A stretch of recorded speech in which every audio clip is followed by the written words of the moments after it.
I welcome you all to MOOC's course entitled Community Engagement and Social Responsibility. I will be discussing Unit 5 today, entitled Research and Innovation in Community Engagement Related Issues. This unit has two modules. The second module is about rural distress, rural poverty, impact of COVID-19 on migrant laborers, and mitigation of disaster. Module 2, Part 2. In second part of Module 2, we will be studying about causes of rural distress. In the previous part of the module, we studied concept of rural distress and its current status in India. In order to understand how the problem of rural distress can be addressed, it is important to know what exactly the underlying problems or underlying reasons are behind this particular problem. So there are many numerous problems which form the basis to rural distress. I have brought some of them. So which are the prominent ones and important one to talk about, which we all of us can help the farmers to get out of these problems. One of the reasons is rising input prices. If the farmer wants to avail some high yielding seed, the input prices or seed for sowing it in the farmland, it's costing him very high. And due to which it is leading to increased debt because they don't have the buying power to buy the seeds. And for buying the seeds, they take debt.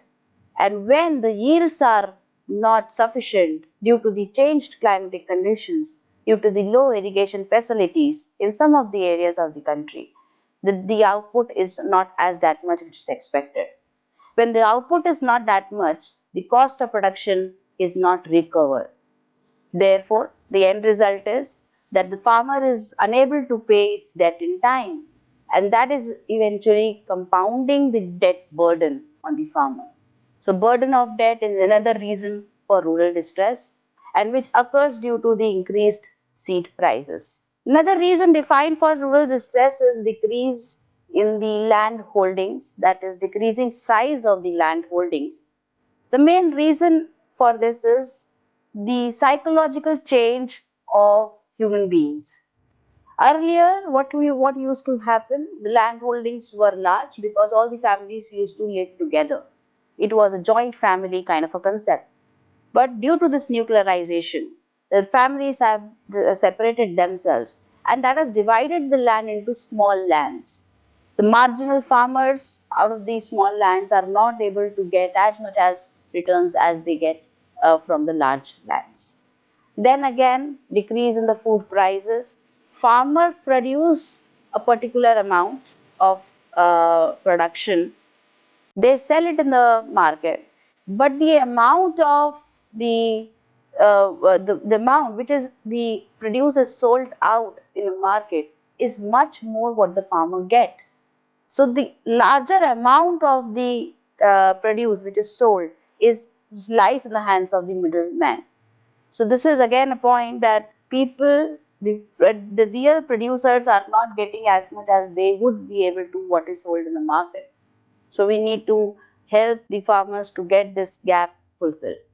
Then again, there because of decreased returns, because of increased burden of debt, because of low irrigation facilities and other infrastructure facilities of low power supply and electricity, people are selling their lands and they are moving their livelihood from agriculture to some other option. Now they have started looking for options because they at least need to sustain the market. I mean, they need to have their livelihood carried on. So for that case, they are selling their lands, and hence the agriculture land is used for other purposes. Because there is no profitability seen in agriculture, people are deviating from agriculture to other paths. Climatic conditions again, these are the natural disasters which are leading to the financial distress in the economy, and we call it as green revolution, which is seen to be the reason for decreased soil fertility, over irrigation, and deteriorating product quality has are the reasons due to which the distress is seen to spread in the rural areas. Green revolution. Why I say green revolution? Because when the green revolution came, the pressure on the farmlands increased so as to have the highest output so that we can be self-reliant. Highest output on the cost of the soil erosion, on the cost of the decreased soil fertility, because higher in order to have a higher input, one needs to have implemented the higher use of pesticides on the land, which is again adding up to the rural distress in India. There are some more reasons elaborated in detail where which form the basis to rural distress. The Champayan Satyagraha has received a very little attention, which says that irrigation facilities could be spread to different parts of the rural areas equitably. But what is happening is the large farm owners have access to modern pumps, which actually take the groundwater at a higher levels and over irrigate their farmlands, where the marginal farmer is not able to get that much amount of water, which is actually required by his farmland, is again leading up to the rural distress in the area. Agriculture production is also hampered by the extremely rising costs of high yield seeds. Farmers' agricultural diversification options are limited, forming the basis to financial distress. This says that farmer is only producing rice, most of the time rice and wheat on their farmlands, rather than moving it to two crop a year or three crop a year process.